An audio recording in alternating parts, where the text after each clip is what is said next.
Bom dia, turma. Em primeiro lugar, eu queria reforçar o agradecimento dela, a presença de vocês todos que estão aqui hoje, para a gente conversar um pouquinho sobre branding. E queria também agradecer ao INSPER e à Endeavor pelo convite. Eu sou consultor voluntário da Endeavor, atendi uma empresa e de vez em quando ainda continuo atendendo eles, que é a Angelus. E é realmente um grande privilégio poder trabalhar com essa turma aí em prol dos empreendedores. Hoje a ideia é fazer uma apresentação para vocês falando um pouquinho da parte conceitual de branding. Vocês vão ver muita coisa que, para quem eventualmente trabalha na área ou para quem já leu alguma coisa de branding, que está nos livros, não tem nenhuma reinvenção de roda aqui. É mais uma questão de ordenar as ideias e da forma como colocá-las, né? Tem algumas outras coisas que são de caráter pessoal, que foram desenvolvidas na minha consultoria, concebidas por mim, né? E em conjunto com as pessoas que trabalham comigo, que colaboram todos os dias com o nosso trabalho. E a ideia é que provocar em vocês uma reflexão sobre o tema. É um tema que está muito em voga, né? Tem muita discussão sobre o assunto e muito interesse de várias áreas sobre o assunto. Então a ideia é fazer 30 minutos iniciais falando um pouquinho de conceitos de branding, que permeiam uma série de outras áreas de gestão de negócios. Depois, num segundo momento, eu vou fazer uma apresentação de um case muito prático, no qual eu tenho trabalhado há quase um ano. A gente já está para completar um ano de trabalho, então eu já posso mostrar alguns resultados de um trabalho prático em uma empresa para vocês. Já agradeço antecipadamente, não vou falar o nome da empresa, alguns até já conhecem, mas agradeço antecipadamente ao presidente da empresa que permitiu que a gente mostrasse o case para vocês e até apresentasse uma novidade em primeira mão, algumas coisas que ainda nem estão no mercado, mas que já estão muito bem encaminhadas e que a gente pode mostrar, tá? E no final da apresentação do case, a gente vai abrir um espaço de 30 minutos para perguntas, para efetivamente tentar transformar num workshop de perguntas e respostas, para que as dúvidas possam ser respondidas, enfim, e que a gente possa interagir um pouco mais do que simplesmente eu ficar aqui fazendo uma palestra e uma coisa de uma via única, tá? Para a gente trocar um pouco de experiências e eu também aprender um pouquinho com as próprias perguntas e colocações de vocês. Sempre fico um pouquinho nervoso no começo das palestras, porque não é a minha profissão, né? Quer dizer, eu não sou um palestrante de fato. Então, mas eu gosto de trocar experiências, trocar ideias e discutir um pouco e propor coisas que com o tempo, até com algumas perguntas, a gente acaba também refletindo no nosso negócio e desenvolvendo a partir de experiências de outros também. Até dos nossos próprios clientes que ajudam na construção dos casos, tá bom? Então vamos lá. O workshop é de branding, mas para falar de branding a gente precisa falar primeiro de marca e tudo que está por trás de uma marca. Porque não dá para fazer branding sem ter uma marca, certo? Então a gente precisa ter primeiro uma marca e tudo que envolve uma organização e uma marca para depois entrar no assunto branding. Então, para conceituar um pouco, eu trouxe 3 frases dos papas Desculpa. Dos papas que parou aqui. Sobre o assunto.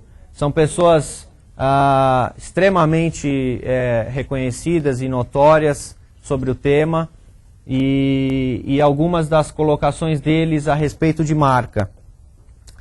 Elas são colocações que algumas vezes beiram a questão intangível, né?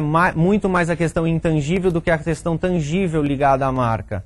Então elas colocam e fazem uma propositura de que a marca é muito mais do que um signo, quer dizer, é uma relação mesmo que existe das pessoas com as marcas das empresas. Eu estou atrapalhando na frente de alguém aqui? Não.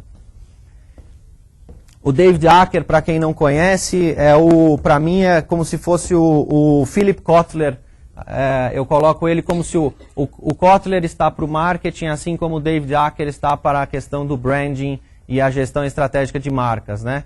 Foi um dos primeiros caras que começou a falar mais profundamente desse assunto, tem diversos livros publicados e até recomendo para quem quiser se aculturar mais sobre o assunto, pesquisar sobre o David Acker, que tem vários livros de como construir marcas fortes, marcas líderes, etc.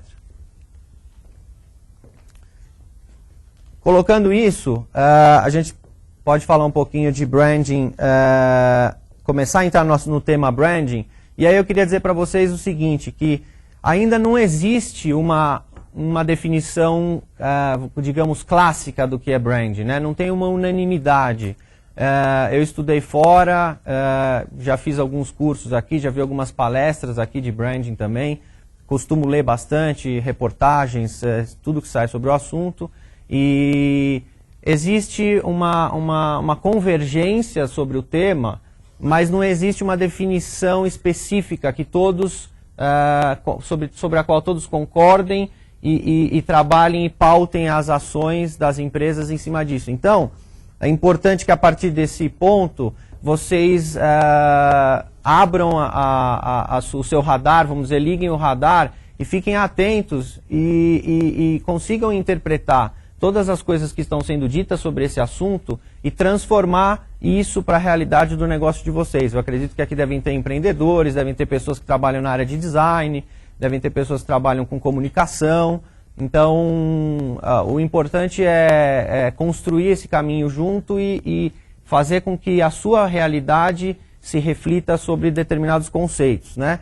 E eu estava lendo um livro, quero colocar para vocês isso, que eu estava lendo um livro de eu esqueci o nome, que eu sou péssimo de nome, mas é um livro de capa vermelha sobre branding, e ele estava dando um relato nesse livro que em pesquisas eles começaram a ver as primeiras ações no sentido de se criar uma marca para diferenciar um determinado produto 1300 a.C. com os chineses que faziam porcelana, que começavam a criar signos e marcas para diferenciar o seu trabalho de outras pessoas. Então, branding de fato não é uma novidade. O que é uma novidade é essa questão que envolve a definição de um conceito e novas empresas que estão surgindo, que estão trabalhando na área.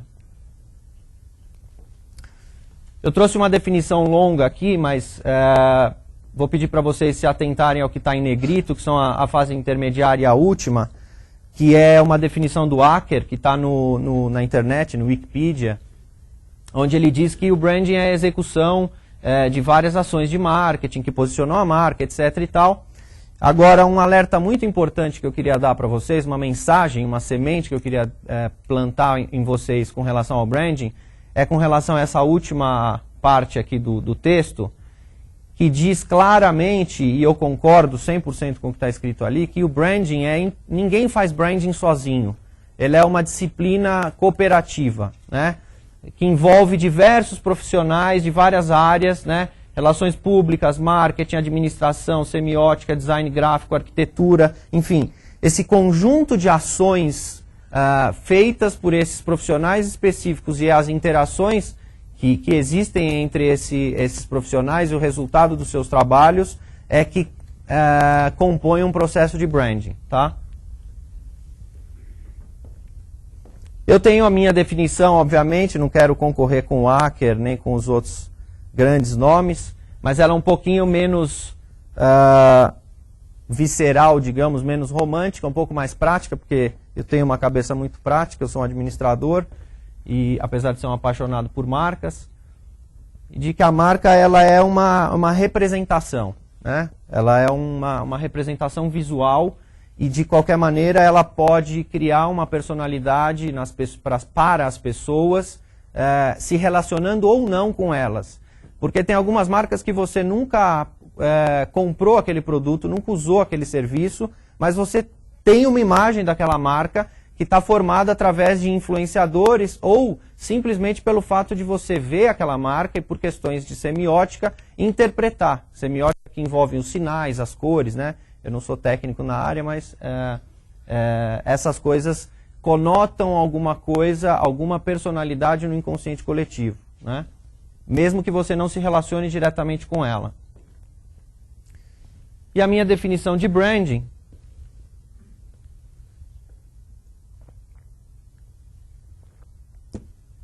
é que o branding ele se faz a partir da execução da estratégia do negócio e do alinhamento de todas as suas ações de gestão, de marketing, enfim. Quer dizer, na medida que você faz isso de forma cíclica, sinérgica e contínua, né, você está fazendo e executando um processo de branding, você está criando uma percepção de marca, você está projetando uma imagem na cabeça das pessoas, quer elas se relacionem com a sua empresa, com o seu produto ou serviço, ou não.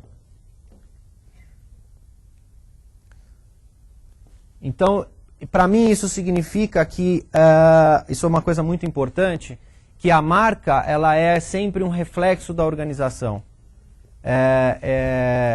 Não existe, na minha opinião, obviamente, marca pela marca, né? A marca sempre reflete o que a gente está prometendo em termos de entrega de produtos, serviços, o que a empresa faz, como ela se comporta na relação com as pessoas, clientes, não clientes, enfim. Então, não existe, não é a marca que... Outro dia eu li uma matéria que a chamada era "A sua marca está sem rumo". É uma questão semântica, não é que a matéria fosse ruim, a matéria é muito boa, tinha inclusive muitas coisas relacionadas às teorias do Acker, mas semanticamente para mim estava errada aquela chamada, porque a marca não tem como ficar sem rumo, né? Porque a marca não tem vida própria.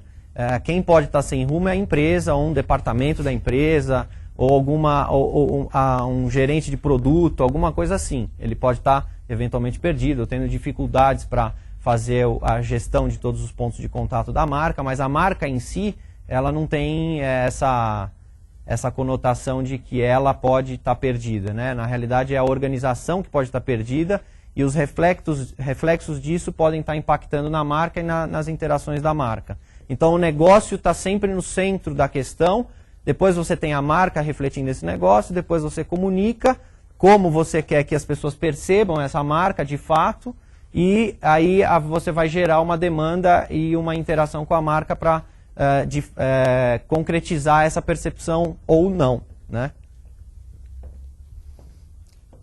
Por isso que é importante ter bem claro que quando a gente faz uma comunicação de marca, não importa qual seja ela, nós estamos realmente fazendo uma promessa para os nossos clientes ou para os nossos prospects, né? E nós estamos prometendo entregar alguma coisa em termos de serviço, de qualidade, mesmo que não seja. E uma coisa importante também é ter na cabeça que nem sempre eu preciso ser o melhor ou mais caro. Eu vou falar um pouquinho disso mais na frente. Ter a melhor qualidade. A minha opção de negócio pode ser, olha, eu sou o melhor custo-benefício, ou eu sou realmente o mais barato, eu sou preço, né? Então uma analogia não dá para ser compre bem, Extra, Pão de Açúcar e Santa Luzia ao mesmo tempo. Você tem que escolher o que você mandar a mensagem e aí você vai atrair aquele determinado tipo de público que está buscando quer dizer, se identificou com aquela mensagem, está buscando aquilo que você prometeu que vai entregar. E é bom que cumpra isso porque as pessoas criam expectativas, né? Então, se a empresa, estou tentando construir um raciocínio aqui de causa e efeito com vocês. Então, se a empresa é que orienta as ações todas relacionadas à marca, então a gente precisa saber primeiro, o primeiro passo é saber para onde essa empresa quer ir. Como ela quer ser percebida, se a marca dela for a marca empresarial ou a marca dos seus determinados produtos, ela precisa ter claro para onde ela quer ir, né? E como ela vai fazer para chegar lá e como ela gostaria de ser percebida num futuro próximo. E essa percepção pode ser diferente da percepção atual ou igual, né? Quer dizer, a gente pode fazer uma pesquisa e entender que queremos continuar sendo percebidos dessa maneira ou não, queremos mudar o nosso posicionamento. Mas o importante é primeiro saber para onde ir, né? E aí a questão, vamos dizer, eu fiz um gráficozinho aqui que é bem... Não, perdoem os meus gráficos que não têm aquela qualidade dos designers. Tem até acho que alguns dos designers que trabalham com a gente estão aqui, mas o que importa é a ideia, né? Então a ideia é que o processo de branding, ele começa na estratégia do negócio, aí ele se reflete na gestão do negócio, quer dizer, como é que eu vou estruturar esse negócio em termos de estrutura mesmo de pessoas e também de gestão dessas pessoas. Quais vão ser as questões que envolvem, aí quando eu coloco a palavra design, é uma palavra que é para tentar expressar todas as questões que envolvem a parte visual, né? Então eu estou falando aí desde logo, materiais, ponto de venda, enfim, comunicação, quer dizer, em cores, como isso vai ser refletido na comunicação, em forma, como isso vai ser refletido na comunicação, e a própria comunicação em si. Quais são os veículos que eu vou utilizar, qual vai ser a mensagem que eu vou utilizar, todas essas coisas que envolvem a comunicação dessa estratégia, que tem que ser traduzida, obviamente, a gente não vai contar a estratégia da empresa, primeiro porque não dá tempo, segundo que nem sempre é bom divulgar, né? Mas a gente tem que transformar isso, decodificar isso para a comunicação, para depois conseguir uma experiência de marca que todo mundo está falando muito, precisamos mapear os pontos de contato da marca, etc. e tal. Eu vou mostrar um caso prático para vocês de experiência de marca, como tentar mapear, é uma coisa complexa, bastante complexa, demorada, mas tem como fazer, né? E o importante também é que isso tudo tem que estar sempre baseado em conhecimento. Quer dizer, o achômetro hoje em dia já não dá mais para ter, né? A Harvard Business Review desse mês está trazendo inclusive uma reportagem sobre empreendedorismo, que vem bem de encontro com o que nós estamos falando aqui, o palco que nós estamos, né?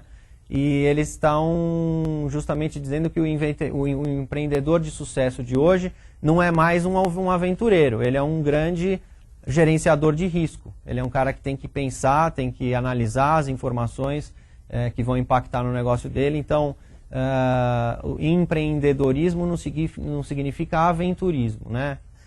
Aventureirismo. Não tem que ter informações para a gente basear esse conhecimento. E da onde vem esse conhecimento? Esse conhecimento vem de 3 fontes. Ele vem da própria empresa, de questões históricas da empresa. Ele vem do conhecimento que a gente busca no mercado, através de pesquisas, informações, dados que vão ser analisados, né? E ele vem do expertise de todos esses profissionais que vão estar envolvidos num processo de branding dentro ou fora da empresa. Então a somatória desse conhecimento é que vai ser matéria-prima para desenvolver um bom trabalho de branding em qualquer empresa, pequena, média ou grande, ok? Pessoal, uma pergunta, né, uma provocação agora para vocês, porque normalmente a resposta é sempre sim, né? Mas, de fato, vocês saberiam dizer de bate-pronto para vocês mesmos qual é a estratégia da sua empresa? Se vocês trabalham numa multinacional, se vocês são empreendedores, trabalham numa empresa menor, quer dizer, está claro para vocês qual é a estratégia da sua empresa? Né? Reflitam aí sobre essa pergunta. E eu vou complementar ela perguntando também o seguinte: qual é a diferença entre estratégia e visão? Porque isso tem a ver com aquilo que eu falei no começo, dizendo que a gente tem que saber para onde a gente tem que ir, né? Então, será que todo mundo tem claro qual é a estratégia da empresa e qual é a visão da empresa? Qual a diferença entre essas duas coisas? E ainda um pouco além, são todos termos que a gente ouve no dia a dia, né? Muita gente falando, né? E plano de negócio, como é que se encaixa isso dentro desse contexto? E orçamento, né? Então, eu estou fazendo essa colocação para vocês porque é comum conversar com pessoas e falar assim: qual é a estratégia da sua empresa? Você tem uma estratégia clara? Não, é claro que eu tenho. Nós já fizemos uma estratégia para 2015. Então vamos discutir um pouquinho a estratégia, me mostra, tal. Isso até entre amigos, né? E aí, o que aparece? Aparece um orçamento, né? Então aparece aquela planilha, o cara fala, não, a gente sabe que a gente vai crescer, a gente vai passar a vender no estado tal, tal, tal, nós vamos vender tantos produtos, nós vamos faturar tanto, vamos ter tanto de lucro, vamos atuar em tais segmentos, etc. e tal. Mas isso está tudo transportado para uma grande planilha, né? E por incrível que pareça, ainda tem gente que confunde orçamento com estratégia. É lógico que existem questões que estariam numa estratégia de negócio que vão ser refletidas no orçamento. Mas existe uma grande confusão. E por outro lado, a palavra estratégia também é uma palavra que está sendo muito mal usada, né? Na minha opinião, na minha modesta opinião, porque todo mundo fala de estratégia. Então, vamos traçar uma estratégia para lançar o folheto tal, vamos fazer uma estratégia para fazer o telemarketing não sei o quê, vamos fazer uma estratégia... Isso são táticas, né? São ações, são planos de ações. Então, não é estratégia no meu ponto de vista. Estratégia, se vocês procurarem no dicionário, vocês vão ver que é uma arte complexa de gerenciar planos complexos, né? E vem da guerra, né? Então, a estratégia, de fato, foi transportada para os negócios, mas conceitualmente ela vem da guerra. E aí eu trouxe um exemplo aqui, uma pequena amostra da diferença entre visão e estratégia. Óbvio que as grandes empresas têm a sua estratégia, tal, mas principalmente para as pequenas e médias empresas, essa diferenciação entre estratégia e visão é muito importante. Até porque nós estamos falando aqui de alinhamento estratégico na gestão de marcas e vocês vão ver o impacto disso, né? Então aqui eu trouxe um exemplo para vocês de a visão de duas seguradoras. Eu nem me lembro mais quais foram, é um trecho de uma visão de duas seguradoras, é verdadeiro, eu copiei ipsis literis do que estava no site. Não me lembro nem quais são as empresas, porque é só a título ilustrativo, né? Mas o que eu queria chamar a atenção de vocês é que são coisas bacanas, legais, importantes para nortear algumas ações da empresa, mas de fato a visão ela não serve como estratégia, né? Ela para mim seria mais uma declaração de princípios, de filosofia da empresa, embora tenham muitas empresas que só tenham a visão e não tenham uma estratégia de negócio definida. E se vocês... Por que eu estou batendo tanto nesse ponto? Porque se eu pegar essa estratégia aqui, essa visão, e jogar para cá, e essa aqui jogar para cá, não muda muita coisa, né? Não vai mudar muita coisa a relação das pessoas com esse negócio no dia a dia, né? O outro dia eu estava fazendo uma palestra para uma amiga que dá aula, para uma turma de pós-graduação na FAAP, e estava falando disso, e aí eu perguntei para o pessoal, diferente de vocês, perguntei, sabe qual é a estratégia? Eu perguntei, alguém sabe me dizer qual é a visão da sua empresa, da empresa que você trabalha? Se não me falha a memória, tinha umas 30 e poucas pessoas na sala, era uma turma de pós-graduação. As pessoas lembravam algumas passagens, alguns trechos, algumas frases da visão, mas de fato ninguém sabia dizer exatamente qual era a visão. Eu não estou falando nem de estratégia. Não sabia dizer nem a visão da empresa. Então, foi uma coisa que aconteceu aí nos anos 90. Eu também fui empreendedor, sou empreendedor desde os 20 anos. Também fiz a minha visão há uns 10 anos atrás, 12 anos atrás. Criamos visão, missão e valores, tal, mas isso só não basta para ter uma gestão estratégica de marcas, tá?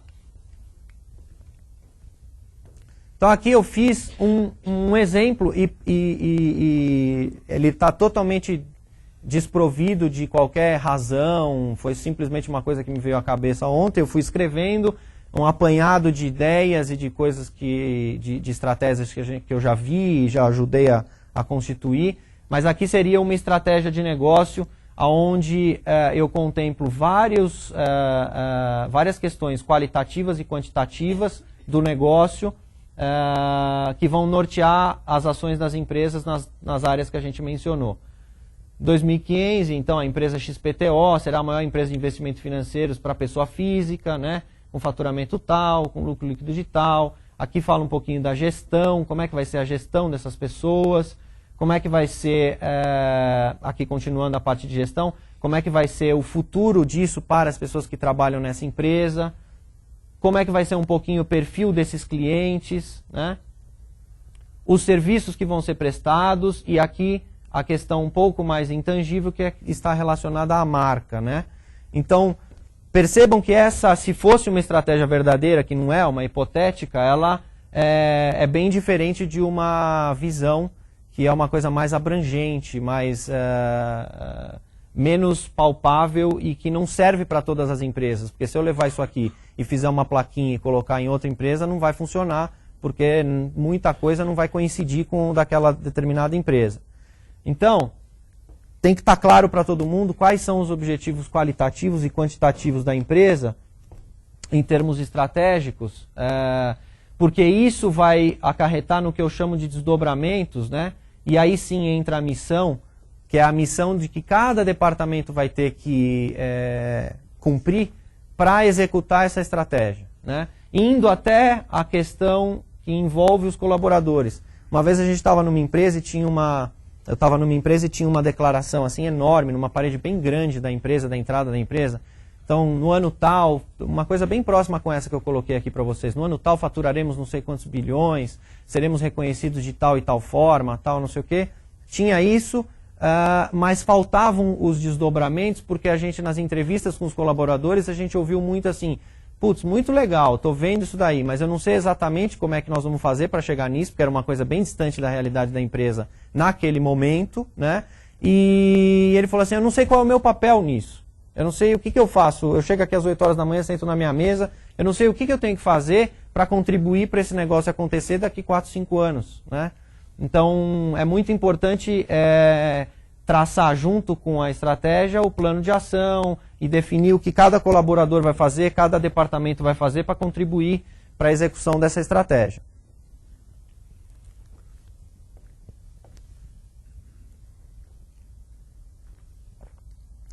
Agora, tem um passo anterior antes da estratégia que às vezes não é muito bem feito e as pessoas também às vezes podem pensar, principalmente em empresas menores, né, que não dá para se fazer, que é uma parte de análise, né, uma parte de entendimento de informações, de pesquisa, de levantamento de dados. Outro dia também, em uma outra discussão, uma pessoa levantou a mão e perguntou, puxa, mas eu tenho uma empresa pequena e eu não tenho como fazer, como é que eu vou fazer para contratar uma consultoria? Eu não tenho dinheiro, como é que eu vou fazer para contratar uma pesquisa?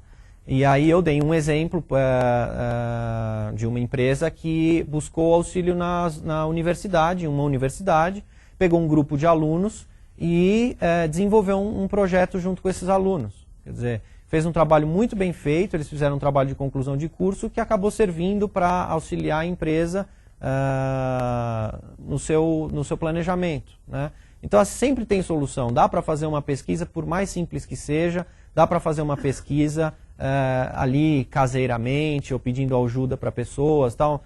Não necessariamente, principalmente se tratando de ambiente empreendedor, a gente precisa ter recursos ilimitados, né? Eu ouvi uma frase a vida inteira do meu pai, que é contador, que ele dizia, as ideias são infinitas, os recursos são finitos. E isso é verdade em todas as empresas que a gente passa, né? A verba nunca vai ser suficiente. Vocês já devem ter ouvido o pessoal falar, pô, mas a verba de comunicação, se tem 50 milhões, tem gente reclamando, se tem 100 milhões, tem gente reclamando, se tem 200 milhões, tem gente reclamando. Nunca é suficiente. Então a parte de informações é muito importante e dá para fazer isso também sem verba às vezes. A verba também faz parte do problema. Agora eu vou entrar, então eu falei um pouquinho desse primeiro quadro, eu vou mostrar para vocês a minha ideia de como se desenvolve um processo, esse processo de começo, meio e fim, de tudo isso que eu falei até agora, né? Então essa parte que eu acabei de mencionar de análises e pesquisas, e importante também salientar que nem sempre a gente precisa definir tudo com base em pesquisa, também precisa tomar cuidado com as pesquisas, porque as pessoas sabem avaliar uma série de coisas, mas ninguém sabe dizer exatamente o que quer para uma determinada coisa. Por exemplo, um aparelho ou para uma loja, até que alguém pense naquela loja, naquele aparelho, naquele produto e apresente aquilo e as pessoas, puxa vida, como é que nunca pensamos nisso antes, né? Então as pessoas não sabem dizer, é mais fácil elas dizerem o quanto elas se aproximam de uma coisa ou outra, que é o que a gente chama de pré-teste, né? Então eu pego as informações, analiso as informações, desenvolvo uma inovação, uma evolução disso e depois, puxa, tenho duas opções aqui. Vamos tentar descobrir qual dessas opções as pessoas que nos interessam se aproximam ou se identificam mais com esse produto ou serviço. Aí sim a gente pode ter uma base de comparação, mas elas não podem ser só isso, tá? Não pode ser baseado só em pesquisa. Então, de estratégia, que a gente já falou um pouco, é uma fase importante. Personalidade da marca, que envolve tanto as questões relativas ao design, quanto as questões relativas à experiência de marca, porque você tem as questões de marca e também tem as questões, no caso de varejo, por exemplo, de ponto de venda, que estão colaborando para a percepção dessa identidade de marca, como você está atendendo, como é a tua loja, a iluminação, o aroma, enfim, todas as questões que envolvem isso. A personalidade da organização, que eu falei um pouco do modelo de gestão,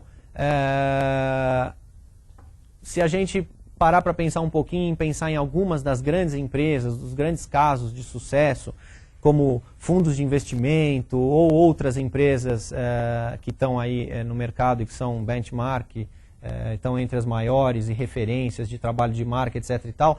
Quando a gente fala o nome dessas empresas, ao mesmo tempo que nos vem à mente alguns dos seus produtos ou serviços, também vem na nossa cabeça o modo com que essas empresas lidam e tratam da sua gestão, né?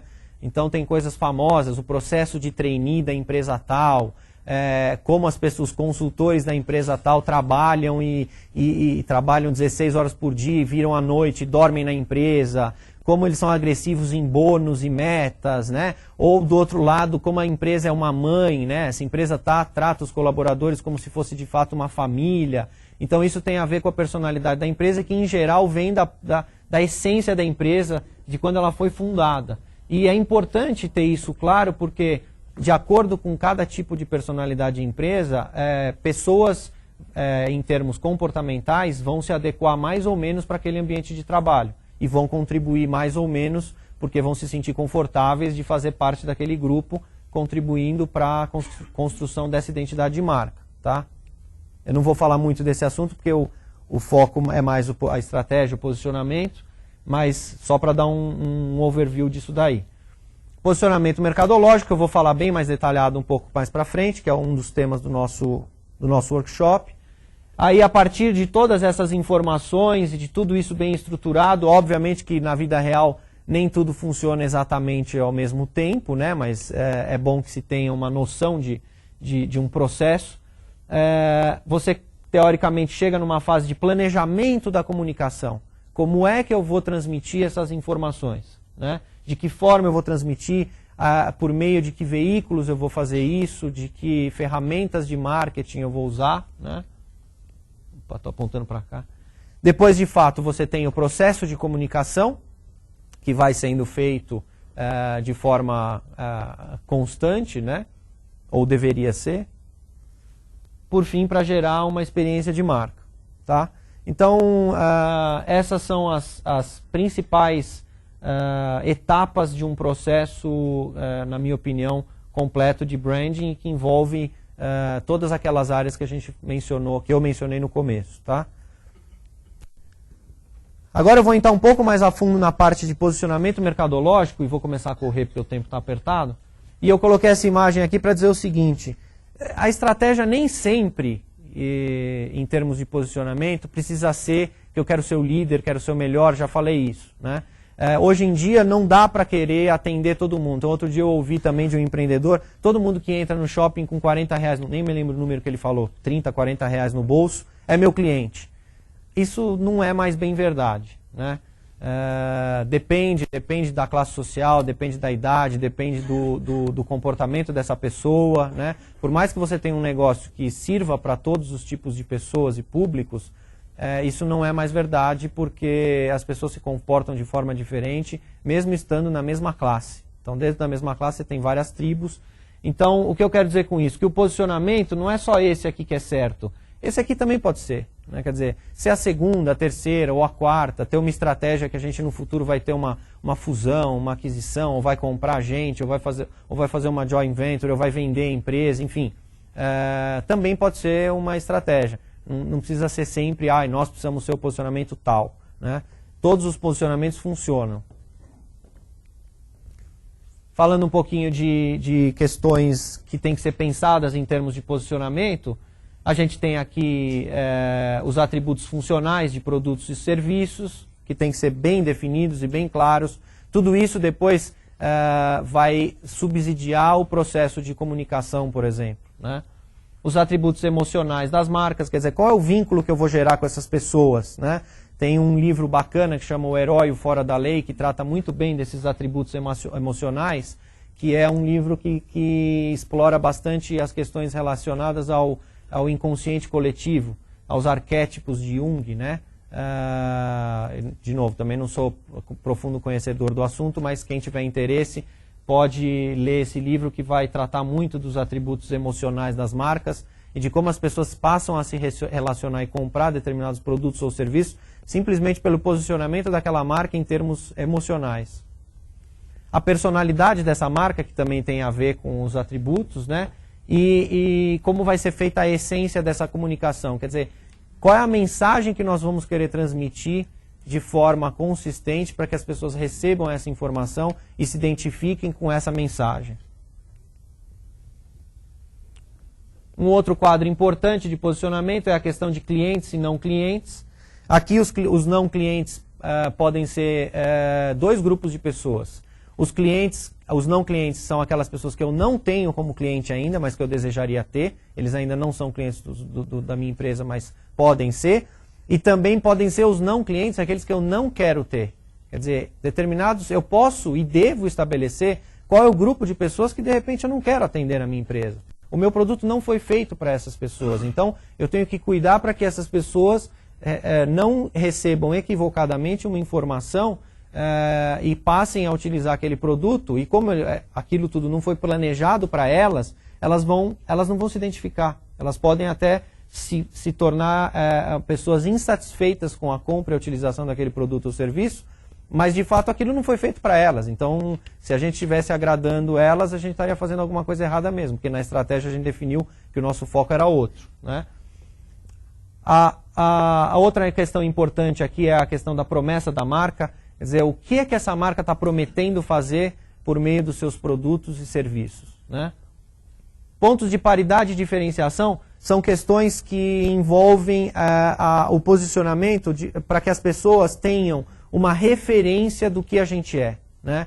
Então, em geral, todo mundo tem 2 ou 3 marcas de algum determinados produtos. Por exemplo, produtos de higiene pessoal, limpeza. Normalmente as pessoas têm 2 ou 3 marcas na cabeça, ela sempre tem uma preferida, mas ela tem um rol de marcas em que, quando ela vai fazer a compra dela, se na falta de uma, ela pode querer aquela segunda ou terceira marca que ela tem na cabeça. Então, se eu me posiciono bem dentro desse grupo, né, e transmito uma mensagem de que eu estou posicionado ali, eu posso fazer parte desse rol de marcas. E, ao mesmo tempo que eu me posiciono em termos de paridade com alguns dos concorrentes onde eu atuo, eu tenho que também dar os meus diferenciais. Então, não é só falar em diferenciais, mas eu também tenho que dar mensagens que remetam à minha concorrência. E as razões para acreditar nada mais é do que um discurso que, ora, pode aparecer ou não na comunicação, que legitima tudo isso que eu estou falando. Eu vou mostrar o caso mais para frente vai ter isso bem claro. Além disso, falando de sistema de marca, a gente tem sempre que pensar num visual específico, nas cores, né, na estrutura da marca, por meio dos produtos, né? Então, tem determinados produtos que a gente, pela forma do produto ou pela cor do produto, mesmo que de longe você não consiga identificar a marca que está escrita lá no rótulo, mas por algumas coisas específicas de estrutura de marca, você já consegue identificar de que marca é aquele produto. E o ícone da marca, que algumas marcas têm, outras não, né? Para encerrar essa parte conceitual, eu queria dar um exemplo aqui de mapeamento dos pontos de contato que eu gosto de mencionar, mas eu não gosto muito de me aprofundar, porque todo mundo já conhece, e todo mundo fala de mapear os pontos de contato, e essa é uma das muitas empresas que faz isso de forma muito eficaz, né? E trabalha a embalagem, trabalha o produto, trabalha a comunicação, trabalha o ponto de venda, trabalha inclusive as pessoas, né? Quando você entra na loja, as pessoas são todas parecidas naquele tipo comportamental, na roupa que elas vestem, transmitindo aquela imagem de marca. E eu vou contar uma passagem rapidinha, muito interessante, que envolve a questão de atendimento. Eu tenho esse computador aqui da marca, e ele deu problema na bateria, e eu tinha comprado aquele seguro que a gente paga e tem direito à troca da bateria dentro de um determinado período de tempo, né? E aí eu fui na loja e tive um problema, não consegui resolver porque o certificado era americano e ele estava com um problema no registro. E aí eu voltei para o escritório e já com aquele negócio na cabeça, falando assim, já sei que eu não vou conseguir resolver meu problema, né? E já fui me preparando psicologicamente para ligar para a central de atendimento, já falando, puxa, já sei o que eu vou viver, né? Porque normalmente a expectativa que a gente cria com base nas outras experiências passadas, né? E eu fiquei surpreso, porque eu fiquei de fato 1h e tanto no telefone. Mas essa 1h e tanto foi por uma decisão minha, porque a pessoa que me atendeu dizia, o senhor quer que eu retorne a ligação ou o senhor quer continuar aguardando? E eu disse, eu quero continuar aguardando. Ele falou, então eu vou ligar para os Estados Unidos, na nossa central, e vou tentar descobrir por que o seu certificado não está sendo validado aqui no Brasil. E eu fiquei plantado no telefone, lá no Viva Voz, esperando. Passou, sei lá, 20 e tantos minutos, ele voltou. Olha, eu estou tentando resolver o problema, mas ainda não consegui. Fiquei mais 20 minutos no telefone. Aí, depois disso, ele falou, consegui resolver, eu já fiquei super surpreso, né? E ele falou, só que agora eu vou ligar para a loja aqui, que loja o senhor quer fazer a troca? Eu falei, eu quero fazer na loja do Villa Lobos. Então tá bom, vou ligar lá. Ele ligou na loja do Villa Lobos e deixou tudo acertado, voltou para mim com um número de protocolo, eu fui na loja e consegui trocar a bateria. Então, assim, não adianta só fazer comunicação, não adianta fazer o produto mais inovador do mundo, a coisa mais fantástica, se na hora que você tem uma situação dessa como a que eu vivenciei, você não consegue resolver o problema e aí você cria uma imagem totalmente distorcida da empresa, tá? Então é um caso vivencial que eu queria contar para vocês, porque foi realmente muito interessante para mim, principalmente por trabalhar na área, né, e já estar preparado para o pior. Vocês querem fazer alguma pergunta agora ou quer deixar para o final? Final? Tá bom.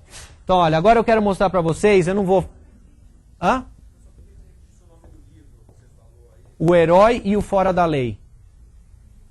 Como construir marcas extraordinárias, se não me engano. Como construir marcas extraordinárias com a força dos arquétipos.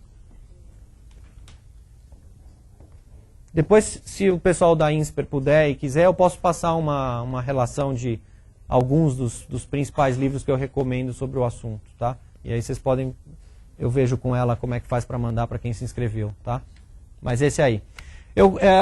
Eu não trouxe os casos maravilhosos que eu adoro ver também, todo mundo gosta de ver, da Havaianas, da Apple, da Disney, da Porsche, enfim, de todas as empresas que a gente está acostumado a ver. Eu trouxe um caso muito, muito prático. As mulheres talvez conheçam mais essa empresa que se chama Valmari. É o caso que eu mencionei para vocês. E ele é um caso muito prático, é uma empresa familiar, é uma empresa limitada, que está passando por um processo de profissionalização e que começou a fazer um trabalho de branding, de alinhamento, de gestão estratégica de marcas e da própria gestão, e desde de dezembro do ano passado, e eu já vou mostrar para vocês muita coisa que aconteceu, de como era e como as coisas estão ficando após 10 meses de trabalho, tá? 10, 11 meses de trabalho. Então o objetivo desse case, desse projeto, era definir a estratégia do negócio para os próximos anos, avaliar e preparar a gestão do varejo. Essa empresa tem 75 lojas, até o momento tinha 75 lojas de varejo, das quais 5 eram próprias e 70 franqueadas. Reposicionar e consolidar a marca e definir uma estratégia de comunicação, tá? Esses eram os objetivos principais. Então, algumas das coisas que foram feitas, né? A questão de levantamento de dados, nós ouvimos praticamente todos os colaboradores da empresa, de diversos níveis hierárquicos, para saber qual era a percepção dos próprios colaboradores sobre a sua empresa, né?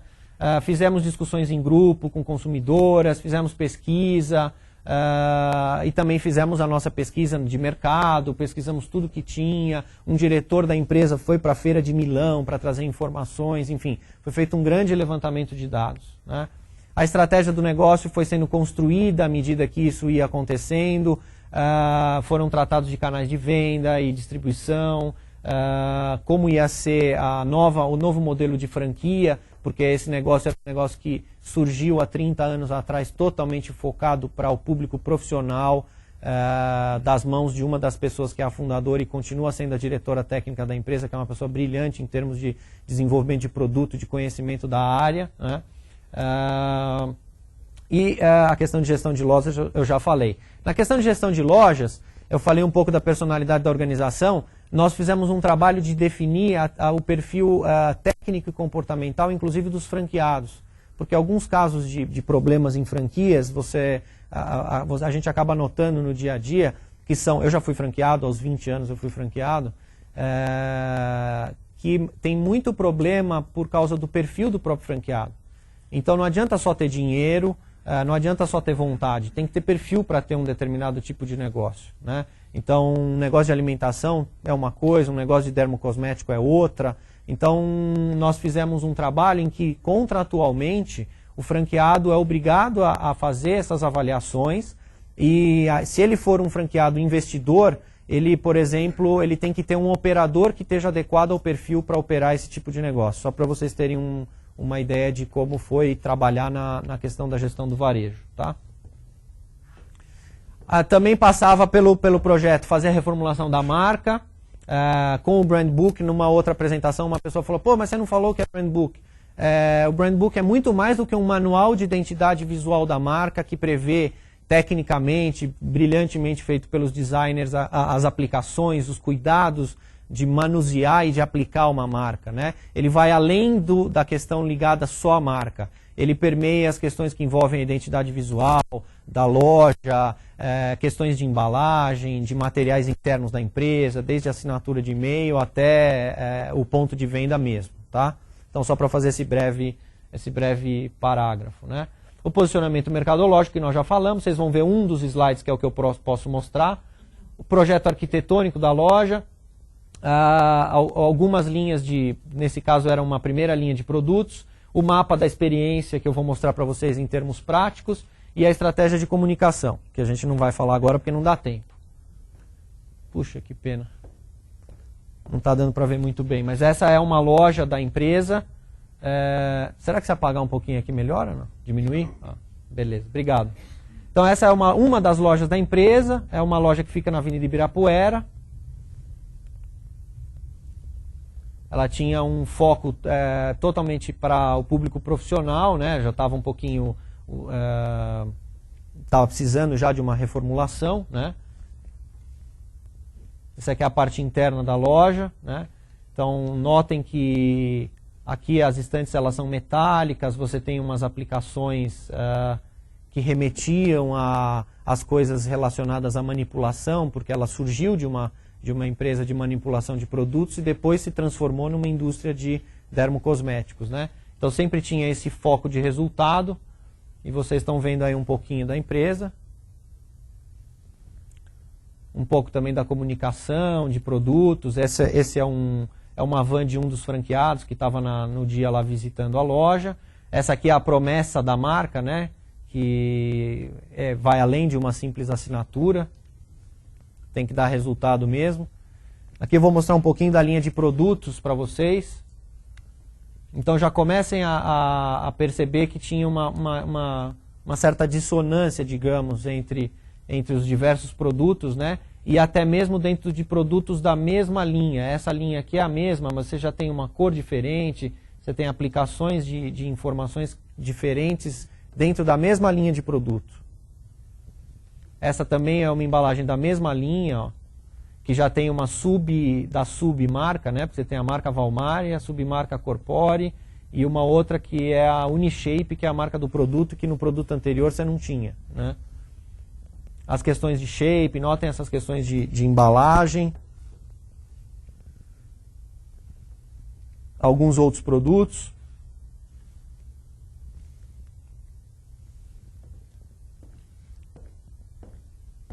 Dá para perceber bem que tinha um trabalho aí para ser feito, né?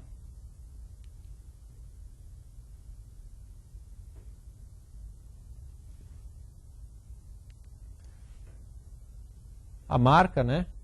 Essa marca passou por várias modificações ao longo desses 30 anos, ela refletia realmente a essência da empresa, né? Aqui você tem um cadinho e um pistilo da farmácia de manipulação, e o conceito aqui era de que vários elementos entravam dentro disso e que saía um produto, né? Com características especiais. Então, o que eu já falei, a gente tinha uma linha que era difícil de emprestar prestígio de um produto para o outro, né? Porque muitas vezes não dava nem para perceber que era da mesma empresa, né? Isso, enfim, foi uma coisa que veio acontecendo ao longo dos anos. E aí eles decidiram fazer a parte de reformular isso, alinhado à estratégia do negócio. Então, assim, não tinha uma cor específica que fosse sempre utilizada. A gente já encontrava, às vezes, até um outro ícone de marca diferente, dependendo dos materiais que a gente buscasse. Não tinha uma estrutura clara e bem definida, né? E também não tinha um visual específico ligado a essa marca. O trabalho aqui era bastante complexo, mas tinha um ponto muito positivo que eu quero dizer para vocês, que a empresa tinha um reconhecimento do seu público impressionante. Porque é difícil, às vezes, você trabalhar numa determinada empresa que o produto não cumpre aquilo que a empresa está prometendo. Nesse caso aqui, o ponto forte era que nas mais de 400, com as mais de 400 pessoas que a gente falou, entre público interno e público externo, era uma coisa assim fortíssima a questão ligada à qualidade do produto e resultado. Então, todo mundo falava bem do produto. Os índices eram assim, acima de 90%. Né? Então as esteticistas adoravam, as pessoas que usavam por meio das suas esteticistas. A promessa é super cumprida. A gente percebeu, mesmo as esteticistas profissionais que usavam marcas tão boas quanto da concorrência, diziam, não, eu já usei Walmart e hoje eu não uso por um motivo ou por outro, né? Mas o produto é especial. A gente não encontrou uma pessoa que falasse mal da empresa. Então isso é muito positivo, né? Exatamente. E aí você tem, assim, uma vez feito esse trabalho de alinhamento visual, estratégico, etc., você tem a essência do que é mais difícil, que é o produto sendo percebido como um produto de qualidade mesmo. Então este trabalho vai ser vai alavancar ainda mais o negócio, porque você já está baseado numa empresa que tem, de fato, esse prestígio. Tá? Então aí o trabalho começou, nós criamos algumas marcas, né? Nós estamos perdendo um pouquinho aqui a questão de cor, mas criamos algumas marcas, discutimos com os executivos da empresa, depois algumas marcas escolhidas foram pré-testadas com 180 mulheres, clientes e não clientes. Depois a marca foi escolhida, depois ela foi refinada, trabalhada, foi feita toda a parte técnica de ajuste de cores, etc. e tal, e chegamos nessa marca aqui, né? Que é a nova marca da Walmart, que já está no ar, em vários materiais, ainda está sendo um processo, né? Então aqui, reparem que o símbolo ele passou a ser uma forma circular, né? E estilizando ainda aquele cadinho e aquele pistilo que estavam na marca original. O lettering mudou, ficou mais leve e passou a ser exclusivo, foi a partir de uma fonte desenhado esse lettering. Foram incorporadas as cores, né? Nesse caso aqui, a primeira cor aqui que vocês veem, aqui aparece cinza, mas isso é prata, né? Em muitos materiais isso vai ser representado em prata, que é uma cor que está ligada à contemporaneidade, tecnologia, inovação. E aqui nós temos um verde azulado, que transmite essa sensação de frescor, limpeza, segurança, alguma coisa que está próxima, vamos dizer, ou que traz do farmacêutico, né, de questões farmacêuticas, de manipulação, tentando preservar a essência da empresa, que tinha um verde que era um pouco mais próximo da parte vamos dizer, se aproximava mais hoje em dia com coisas naturais, coisas cosméticas, e não necessariamente a empresa só trabalhava com produtos naturais, tá? Fazendo um comparativo aqui, eu acho que a gente conseguiu, ao final do trabalho, preservar a essência de marca numa nova forma de representá-la visualmente. Aí aquelas questões que envolvem foi feito todo um trabalho de desenvolvimento de embalagens, as cores, né? A parte de estrutura de rótulos. Vocês vão ver um pouquinho mais para frente. Então foi uma ampla pesquisa, não foram desenvolvidos shapes exclusivos, a gente buscou vários fornecedores para conseguir criar uma unidade visual. Cada um dos produtos, né, por isso que eu falo da coisa de pesquisar, entender como é que o mercado está, cada um dos produtos tem um slide desse aqui, com outras informações que a gente não tem aqui, mas para cada produto foi buscado no mercado quais eram os principais concorrentes que apresentavam a mesma solução, ou o mesmo princípio ativo, ou a mesma promessa em termos de utilização de produto. Então, para cada um deles foi feita uma extensa pesquisa para saber como se apresentavam, quais eram os principais concorrentes.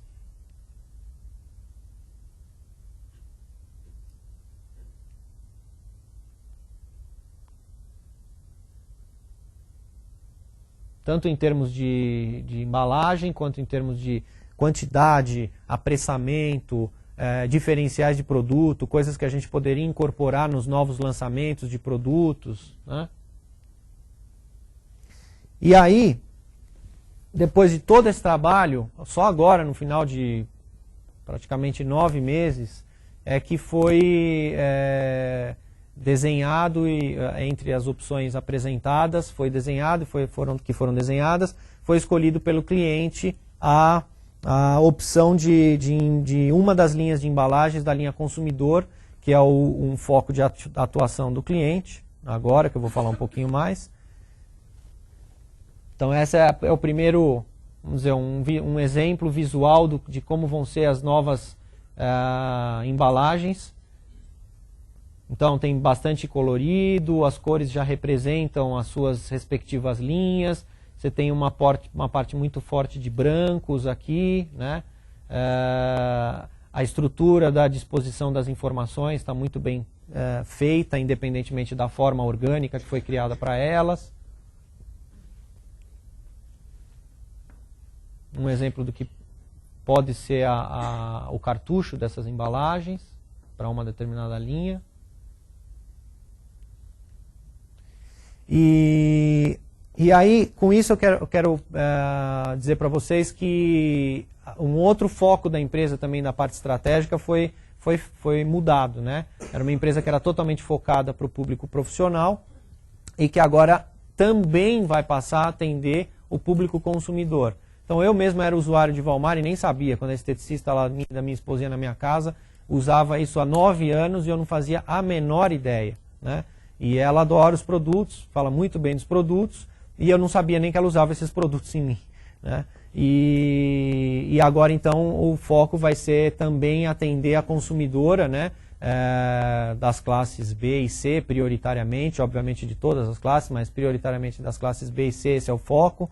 Essas informações todas já foram divulgadas pela empresa por meio de uma entrevista do diretor de franquia para o Brasil Econômico, então eu posso contar para vocês alguns detalhes disso e até mostrar essas coisas que também já foram mostradas na ABF, na feira de franquia. Então, com base nessa estratégia de também atender o público, a empresa que tinha 75 lojas e nenhuma loja em shopping, já teve no passado, mas agora estava voltando novamente a ter um foco em clientes consumidoras finais. Nós começamos a fazer o projeto arquitetônico, junto com um arquiteto, obviamente, experiente de varejo. E conceber essa nova loja. Foram criados três modelos de loja, esses modelos também foram pré-testados na mesma amostra que escolheu a marca, de 180 pessoas, e o modelo escolhido foi esse, né? E aí depois começamos a fazer o desdobramento disso. O primeiro passo, antes da entrada da empresa no shopping, que é uma coisa complexa, nem sempre depende da vontade da empresa, né, entrar no shopping, precisa ter disponibilidade, precisa ter um lugar próprio no shopping que se adeque ao tipo de negócio, né?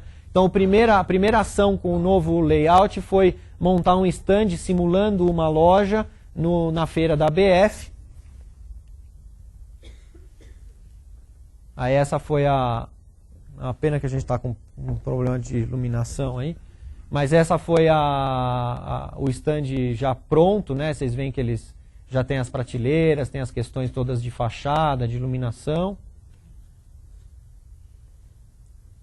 Então aqui já foi um grande teste para... Depois esses móveis todos foram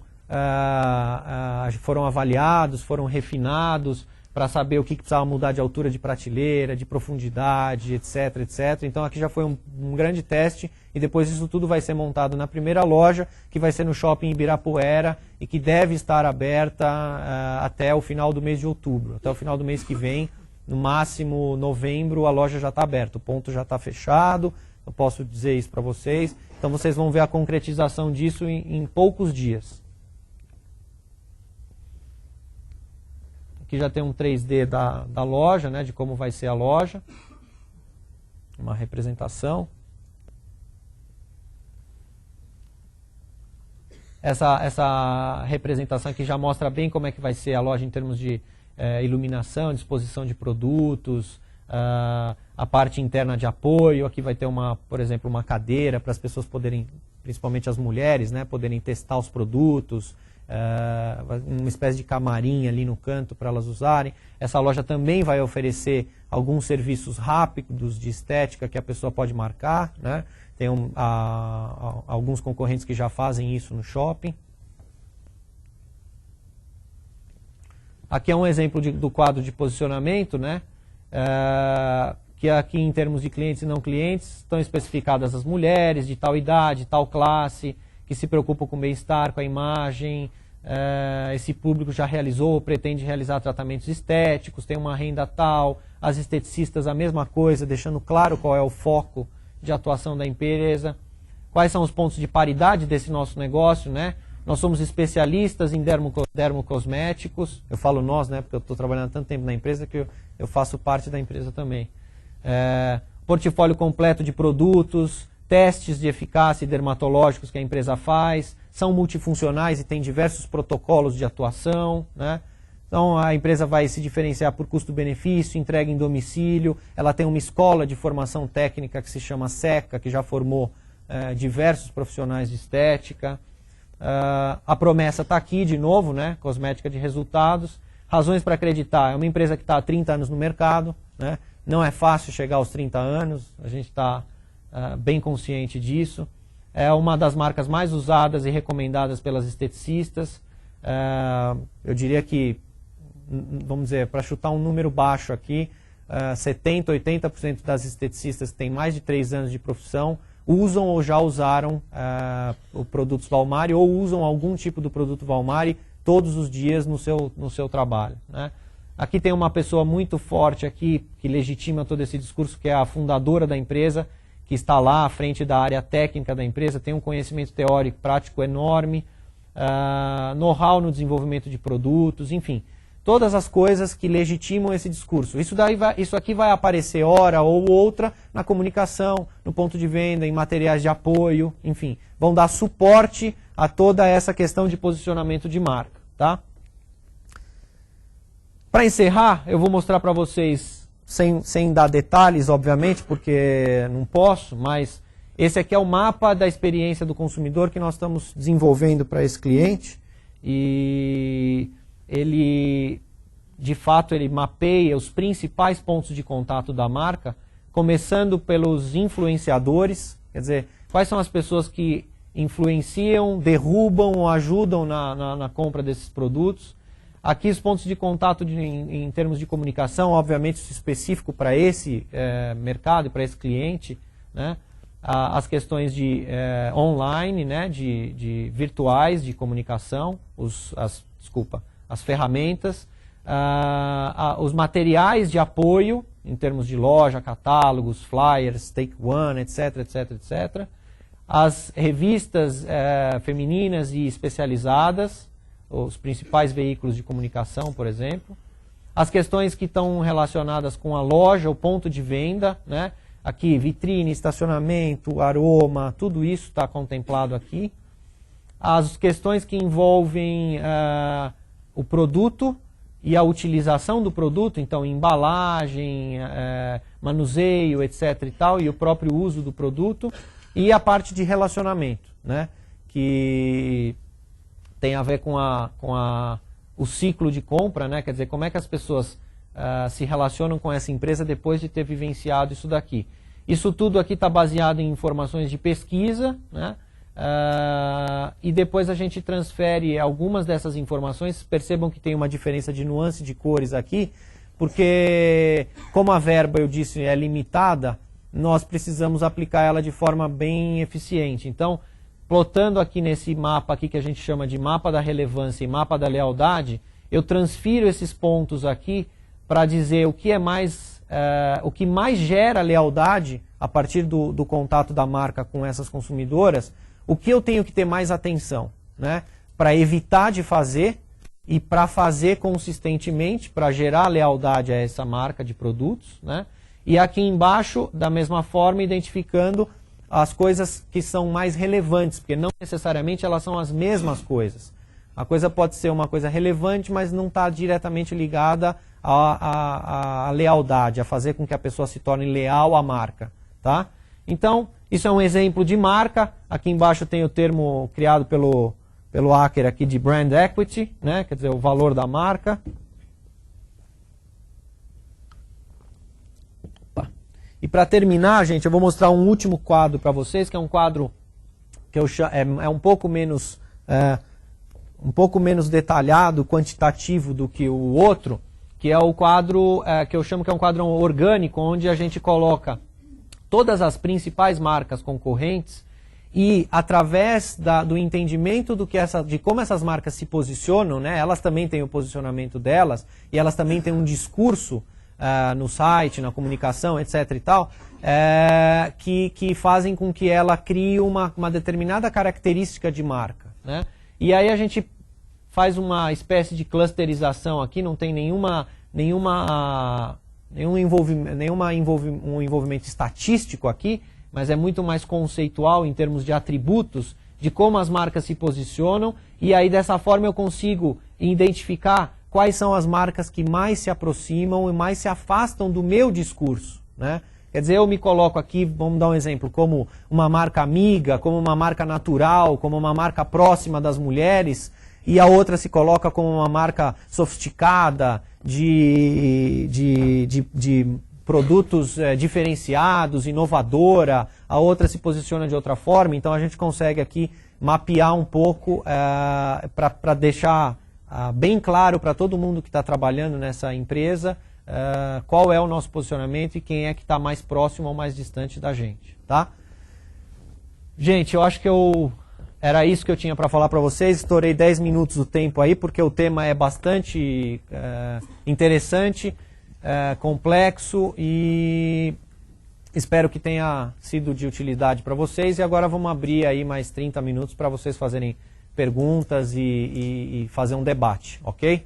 Pessoal, eu vou coordenar as perguntas junto com o Germano, então, por favor, quem tiver perguntas, levante a mão que a gente leva o microfone.